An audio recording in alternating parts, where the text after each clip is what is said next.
mencapai impian melalui emas. Jadi tuan-tuan yang dirahmati Allah SWT, banyak hajat kita, keinginan kita, tapi susah untuk kita capai. Sebab apa? Sebab kita tidak ada simpanan. Sebab apa? Kebanyakan apa yang kita nak capai tu memerlukan keuangan yang kukuh. Tapi macam mana kita nak ada keuangan yang kukuh? Jawapannya ialah emas. Assalamualaikum warahmatullahi taala wabarakatuh. Saya Muhammad Amirullah bin Muhammad Zuki, Master Dealer Public Gold, di bawah bimbingan Tuan Muhammad Zulkifli Syafi'i, pengarang buku Wang Emas Bertahan Ketika Gawat dan juga pengarang buku Misi Bebas Hutang. Jadi kedua-dua buku ini saling melengkapi antara satu sama lain.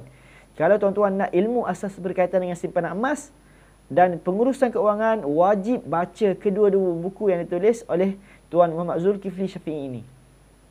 Jadi alhamdulillah tuan-tuan sekalian, Allah Subhanahu wa taala, bismillahirrahmanirrahim. Allahumma ftah alaina hikmataka wa anshur alaina min khazaini rahmatik ya arhamar rahimin. Rabbi shrah li sadri wa yassir li amri wahlul 'uqdatam min lisani yafqahu qawli.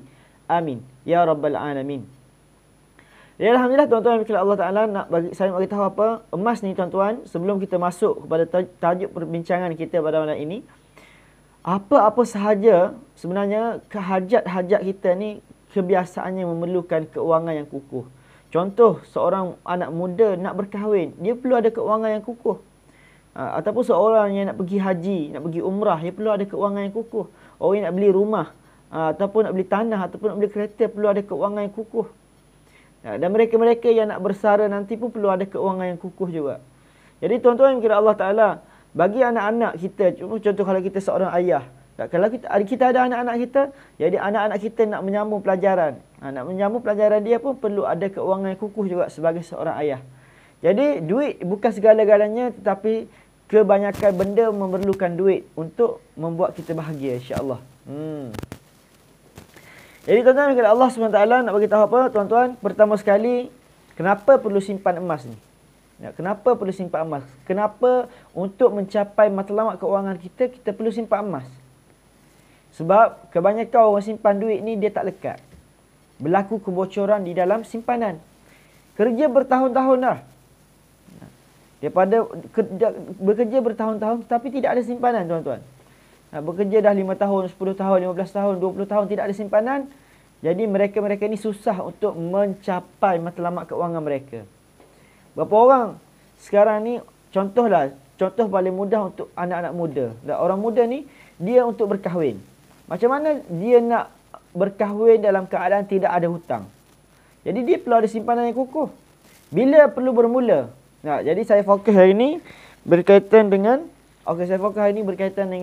simpanan ataupun matlamat keuangan untuk orang muda ataupun orang bujang yang nak melangsungkan perkahwinan. Jadi situasi yang berlaku sekarang ni, ramai anak muda yang nak berkahwin tetapi tidak ada simpanan. Dah ada calon tapi tidak ada simpanan, yang menyebabkan tarikh perkahwinan tu dipospon. Ditangguh kepada tarikh yang lain. Sebab apa? Duit tidak mencukupi. Ada berlaku macam tu tuan-tuan. Ada berlaku orang tak berkahwin disebabkan keuangan dia, disebabkan ekonomi dia. Dan menangguh-nangguhkan perkahwinan disebabkan keuangan dia. Jadi tuan-tuan, alhamdulillah saya pengalaman saya sendiri, alhamdulillah, saya mula menyimpan emas ni. Dan masa saya mula-mula menyimpan emas pun memang saya target. Saya simpan adalah untuk dana perkahwinan. Maksudnya bila kahwin nanti, saya nak bagi hantaran kepada isteri dalam bentuk dinar-dinar emas ataupun gelang-gelang emas. Jadi alhamdulillah, bermula sahaja saya menyimpan emas, saya terus konsisten. Walaupun sikit, saya terus konsisten. RM100, RM100, kadang-kadang setengah gram, kadang-kadang 1 gram. Masa saya student lagi, sebahagian daripada duit yang saya peroleh, yang diberikan oleh kerajaan, maka duit-duit tersebut saya pindah sebahagian daripada duit tersebut ke dalam bentuk emas. Supaya apa? Supaya bila aku kahwin nanti, aku tak berhutang. Tuan-tuan, ramai kawan-kawan saya untuk kahwin berhutang dengan bank. Sebab apa? Dia pun dah ada payslip, dah ada gaji dah. Jadi senang. Saya cikgu, keuangan saya boleh berhutang kukuh. Jadi pergi bank minta hutang RM15,000, 20,000. Untuk apa? Untuk berkahwin je. Masa saya praktikal dulu di satu sekolah di negeri Perlis, satu orang cikgu ni cakap, saya dah ada anak 2 orang, 3 orang dah. Saya dah ada anak 3 orang dah. Tapi anak-anak saya ni bukan sempurna bilik saya lagi. Dia kata, kenapa pula cikgu macam tu? Dia kata, ni anak bank lagi ni. Sebab apa? Hutang bank untuk perkahwinan ni tak selesai bayar lagi. Sebab apa? Apabila buat hutang untuk perkahwinan ni, tempoh dia dalam masa 10 tahun. Jadi anak tu dah besar dah. Anak dah umur 9 tahun, seorang umur 7 tahun, seorang umur 5 tahun. Tapi bayar hutang bank untuk majlis perkahwinan belum selesai lagi. Tu dia cakap, ni anak bank lagi ni. Nah, memanglah anak dia, tapi istilah dia panggil, ni anak bank ni. Sebab apa? Sebab masa dia berkahwin dulu, dia menggunakan pinjaman peribadi daripada bank, personal loan, untuk dijadikan sebagai perkahwinan dia. Dan tuan-tuan, jangan risau lah. Bagi anak-anak muda, jangan risau. Kalau nak berkahwin, kita insya-Allah satu hari lagi, mana-mana yang ada hajat untuk berkahwin tu, insya-Allah satu hari lagi dia pasti akan berkahwin. Pasti kita akan berkahwin. Tak tahu bila. Mungkin tahun depan, mungkin 2 tahun depan, mungkin 3 tahun depan. Tak tahu bila kahwin. Jadi langkah bagi orang muda ialah mulakan simpanan segera. Mulakan simpanan sekarang. Sebab apa? Apabila kita ada calon 1 tahun lagi, 2 tahun lagi, kita dah ada simpanan yang kukuh. Maksudnya apabila si bahagian perempuan dia tanya, abang bila nak masuk kahwin, bila nak masuk minang, bila nak masuk tunang, kita tidak segan silu untuk meletakkan tarikh. Sebab apa? Simpanan kita dah ada dah. Dan kita tak akan postpone dah, tak akan menangguh-nangguhkan lagi. Sebab apa? Simpanan kita kukuh. Jadi alhamdulillah tuan-tuan, ada lagi kawan saya, dia buat hantaran. Satu lagi hantaran pun, hantaran pun kawan-kawan saya ada yang buat hantaran dalam bentuk, ada kawan saya membuat hantaran di dalam bentuk cash. Bukan 1,000, bukan 5,000, bukan 7,000. Dia bagi hantaran 13,000. Hantaran perkahwinan sebanyak 13,000. Dan apa berlaku selepas 6 bulan selepas tarikh perkahwinan, 13,000 yang dia ada tu digunakan sampai tak ada pun 13,000 tu. Sebab apa? Sebab kalau kita bagi dalam bentuk duit, hantaran dalam bentuk duit, senang sangat digunakan, dicairkan. Nak beli TV, guna. Nak beli lansir, guna. Nak masuk rumah baru, guna.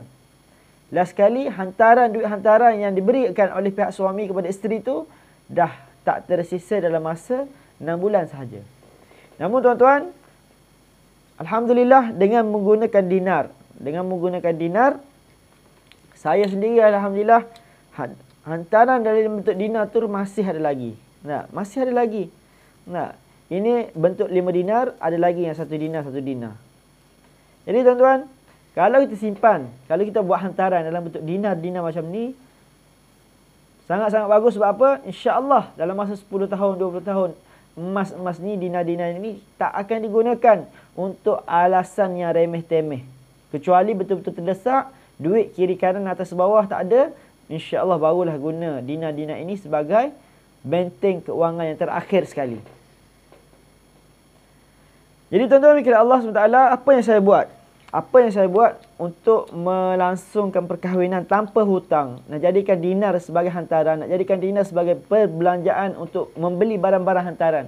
Macam mana dinar ni saya gunakan untuk membeli kereta dengan ayah saya. Macam mana saya menggunakan dinar emas ni untuk beli mesin basuh dan juga peti ais dengan mak saudara saya. Jadi semua ni saya menggunakan dinar. Jadi alhamdulillah saya tidak ada hutang. Tak ada personal hutang, hanya ada hutang rumah saja. Alhamdulillah tahun ni saya berjaya membeli sebuah rumah di sekitar Ampang ni. Jadi bagi tahu apa tuan-tuan, apabila kereta saya tak beli, saya tak hutang. Beli mesin basuh, peti ais tak hutang. Nak kahwin tak hutang pun. Jadi alhamdulillah hidup kita tenang. Berapa ramai orang gaji 2-3 ribu, dah gaji 3 ribu lebih, tetapi hutang sahaja dah tolak dah. Hampir 1,000 lebih, 1,050, 1,500, 1,800. Terima kasih kepada sahabat saya, Fazli. Cikgu Fazli Ikhwan, alhamdulillah. Thank you bersama-sama saya. Jadi bagi tahu apa tuan-tuan? Tak, ramai orang berhutang. Nak kahwin hutang, nak kahwin hutang, nak kahwin hutang. Dah sekali, apabila anak dah besar dah anak umur 9 tahun, 7 tahun, 5 tahun, anak tu masih lagi kita berhutang dengan bank lagi. Tu orang panggil satu istilah sebagai anak bank. Nah. Jadi tuan-tuan yang Allah Ta'ala, kalau sebab itulah tuan-tuan, macam mana saya mula dulu? Memang saya target, saya menyimpan dulu, memang saya target untuk kahwin. Kahwin nanti, aku tak nak berhutang. Memang aku hantaran, aku nak bagi dalam bentuk dinar. Dan untuk belanja kenduri pun, aku akan jual dinar, dapat cash, duit tersebutlah digunakan untuk membelanjakan untuk ni, untuk apa ni? Untuk kenduri kendara tersebut. Jadi alhamdulillah saya semua sekali masa kahwin itu, bulan 1 itu saya habis, saya dibelanjakan lebih kurang 13 dinar. 13 dinar saya gunakan. 7 dinar saya gunakan untuk hantaran perkahwinan. 7 dinar digunakan sebagai hantaran perkahwinan, ada baki lagi 6 dinar. Ada baki lagi 6 dinar. Nah, jadi 3 dinar saya guna untuk perbelanjaan kenduri. Dah tinggal lagi 3 dinar. 1 dinar saya guna untuk beli mesin basuh dan juga peti ais. 1 dinar lagi saya beli Allahumma salli ala sayyidina Muhammad, saya gunakan untuk bayar deposit rumah. Deposit rumah. Dan 1 dinar lagi saya beli kereta. Nah, deposit kereta. Jadi itulah apa perbelanjaan yang saya guna semasa berkahwin baru ni. 7 dinar. 7 dinar untuk Allahumma salli ala Muhammad. Okey, faham dah. Sekali lagi. Jadi untuk perkahwinan baru ni saya menggunakan 13 dinar, 7 dinar untuk hantaran. 7 dinar untuk hantaran. 1 dinar saya gunakan untuk beli barang-barang hantaran. Maksudnya beli beg, beli jam, beli apa lagi? Beli kasut. Dah 8 dinar. 3 dinar lagi saya beli. Saya gunakan untuk belanja kenduri. Dah 11 dinar. 1 dinar saya beli mesin basuh dan juga peti ais. Dan last sekali 1 dinar saya bayar untuk deposit kereta. Saya beli kereta dengan ayah saya. Alhamdulillah. Tahun ini Allah SWT permudahkan saya. Pertama, dikurniakan isteri. Yang kedua, dihadiahkan oleh Allah SWT isteri yang solehah. Yang kedua, dapat rumah yang pertama, selesai urusan pembelian rumah pertama saya. Dan yang ketiga, saya ada kereta pun pada tahun ini juga. Jadi tuan-tuan yang Allah SWT nak beritahu apa? Apa sahaja matlamat keuangan kita nak mudah tercapai, simpan dalam bentuk emas. Itu contoh dari segi perkahwinan tadi lah. Kita tak akan postpone, kita tidak akan bertangguh-tangguh. Sebab apa? Sebab kita dah ada simpanan yang kukuh. Bila-bila masa sahaja, kalau kita ada simpanan yang bagus sekarang, bila-bila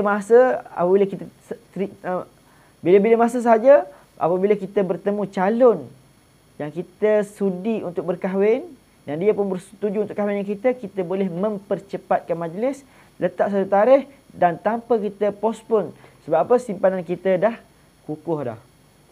Tak ada, dia dah sedia kahwin, maka terus boleh kahwin je. Sebab apa? Sebab kita dah ada simpanan. Tidak ada masalah dari segi keuangan. Jadi, alhamdulillah, itu sedikit sebanyaklah perkongsian daripada saya. Jadi, jika apa-apa hajat keuangan kita, apa-apa perkara yang kita nak capai 2 tahun ke atas, jangan simpan dalam bentuk cash, ASB ataupun tabung haji, simpanlah di dalam bentuk emas. Itulah yang dikatakan oleh Tuan Azizi Ali. Dan apa-apa matlamat keuangan kita yang kita nak capai perkara tu 2 tahunan ke atas, maka ini sesuai kita simpan di dalam bentuk emas. Tak sesuai disimpan dalam bentuk cash, dalam ASB ataupun tabung haji. Ada satu orang customer saya, dia ada cash 13,000. Dia cakap 13,000 ni dia nak guna untuk menunaikan haji. Saya tanya, nak pergi haji bila? Dia kata tak tahu lagi pergi haji bila.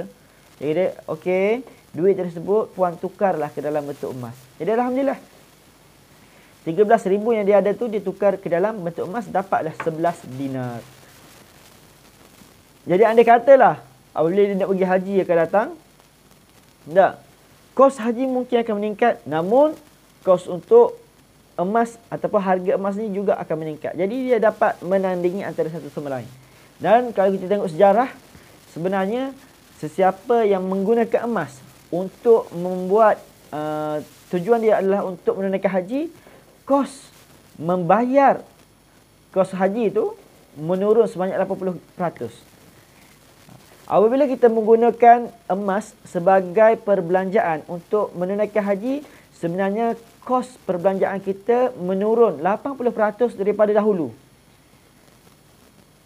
Dahulu mungkin memerlukan sebanyak 200 gram emas, tetapi sekarang hanya memerlukan 40 gram emas sahaja.